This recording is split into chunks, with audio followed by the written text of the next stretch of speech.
नमस्कार, मैं अभिषेक साहू और आज मैं आप लोगों के सामने कुछ गंभीर विषय में बात करने जा रहा हूँ। मुझे नहीं पता मैं अपने आप को कैसे कन्वे कर पाऊँगा, लेकिन कोशिश ज़रूर करना चाहूँगा। और सबसे पहले मुझे उम्मीद है कि मेरी आवाज़ आपको क्लियर आ रही होगी। और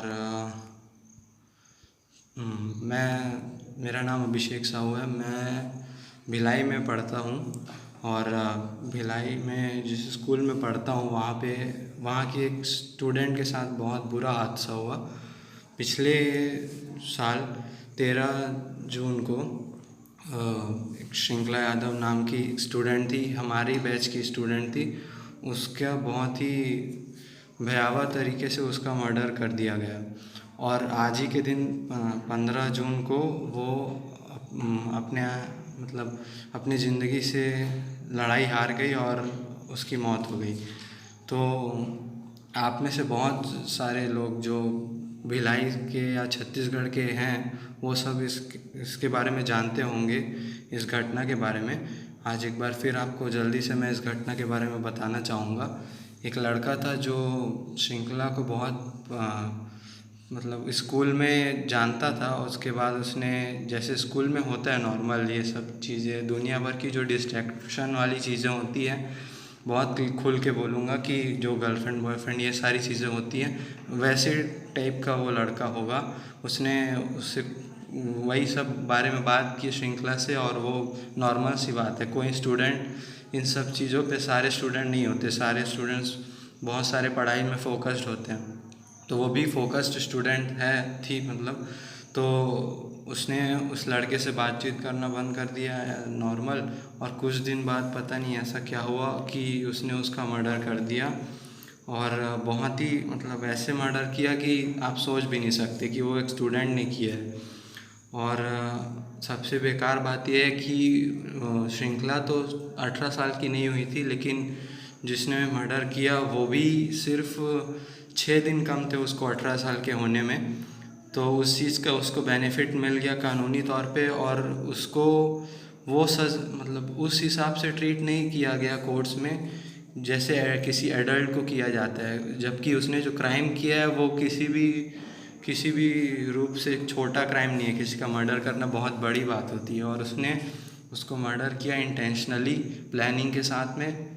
और उसकी लाश को इस तरह से छुपाने की कोशिश किया उसको कि कोई बच्चा तो बिल्कुल नहीं कर सकता ऐसा। उसने ये सब किया।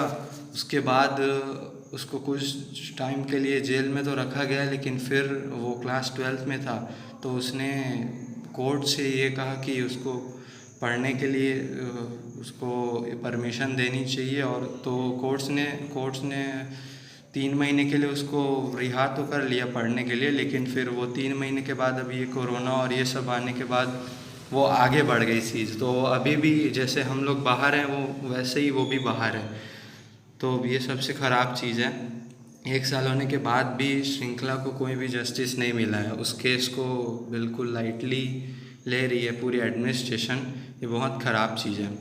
लेकिन अब मेरा इस केस से मैं आपको ये सारी चीज़ क्यों बता रहा हूँ, सीधी बात है ना। इसका इसलिए बता रहा हूँ क्योंकि देखो, मैं तो एज बस नॉर्मल फ्रेंड था, ना ही मैं उनके फैमिली को किसी को जानता हूँ। लेकिन हम सबको ये पता है कि ये बहुत गलत हुआ उस बच्ची के साथ में।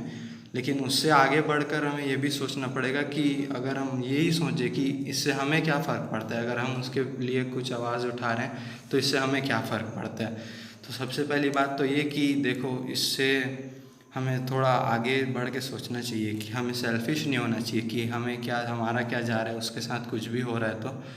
तो एक रीज़न ये है, और दूसरा रीज़न ये है कि आज जो उसके साथ हुआ वो कल किसी के भी साथ हो सकता है। ये बोलना बहुत इजी साउंड कर रहा है, लेकिन इसकी सीरियसनेस मैं आपको समझाता हूँ। मैं जिस स्कूल में हूँ वहाँ भी, और जितने इंडिया में स्कूल्स है, चाहे वो प्राइवेट हो, चाहे वो गवर्नमेंट हो, या छोटे हों बड़े हों, कैसे भी स्कूल्स हों, वहाँ ये सारी चीज़ें बहुत होती है।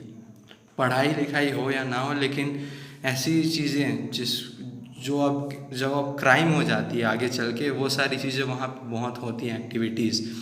तो ये भी होता है कि लड़का लड़की परेशान करते हैं, लड़का बेसिकली लड़के ही लड़कियों को परेशान करते हैं, और उसका कोई परमानेंट सॉल्यूशन स्कूल भी नहीं प्रोवाइड कर पाती। लड़कियां कंप्लेन करती है कि वो लड़का ख़राब है या मिसबिहेव करता है, लेकिन उसका कोई परमानेंट सॉल्यूशन स्कूल वाले, कोई भी स्कूल वाले नहीं निकाल पाते। इसमें गलती किसकी है वो सब तो बात की बात है, लेकिन होता यही है। तो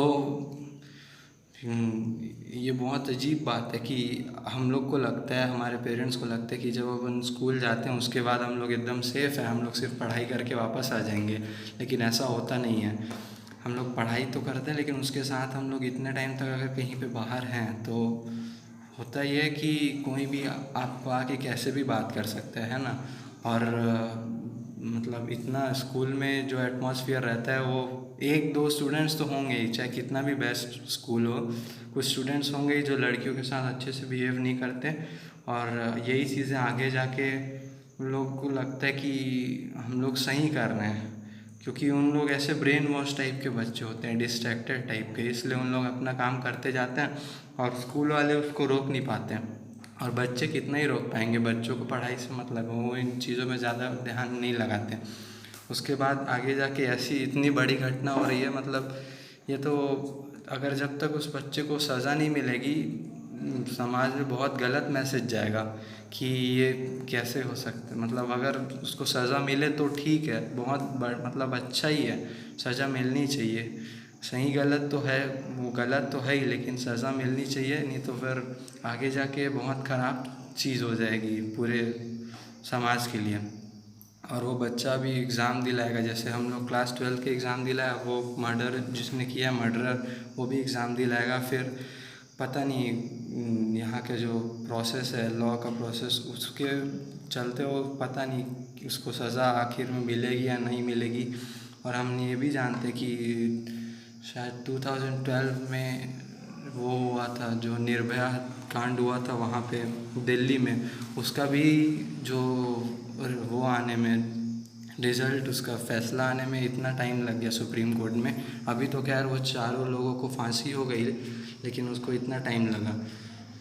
लेकिन ऐसे कई सारे केसेस हैं जो पूरे इंडिया में होते हैं। ये सबसे ख़तरनाक मुझे इसलिए लगता है ये केस, क्योंकि ये पहली बार ऐसा हुआ कि हम लोग हमारे इतने करीब था ये, हम लोग जिससे हम लोग कुछ महीनों पहले ही बात किए थे, उसके साथ ये घटना घट जाती है, और हमारे ही स्कूल के स्टूडेंट्स के द्वारा। तो आप ऐसे कैसे कह सकते हैं कि आपके जो बच्चे स्कूल्स में जा रहे हैं वो बहुत सेफ़ हैं? बिल्कुल भी सेफ़ नहीं है। हर स्कूल में ऐसे सब घटना होती है, और हर स्कूल में हर साल कई सारे ऐसे घटना होती है जिसमें पुलिस कंप्लेंट्स भी दायर होते हैं। और इसीलिए हम लोग को इसको सीरियसली लेना चाहिए, खासकर पेरेंट्स को ही इसके लिए आवाज़ उठानी चाहिए कि उस बच्ची को न्याय मिले। और आगे जो स्कूल्स हैं उनमें कुछ ऐसा कुछ रूल हो कि स्कूल वाले सेफ्टी बच्चों की ज़्यादा इंश्योर कर पाएँ। और मैं बस यही कहना चाह रहा था।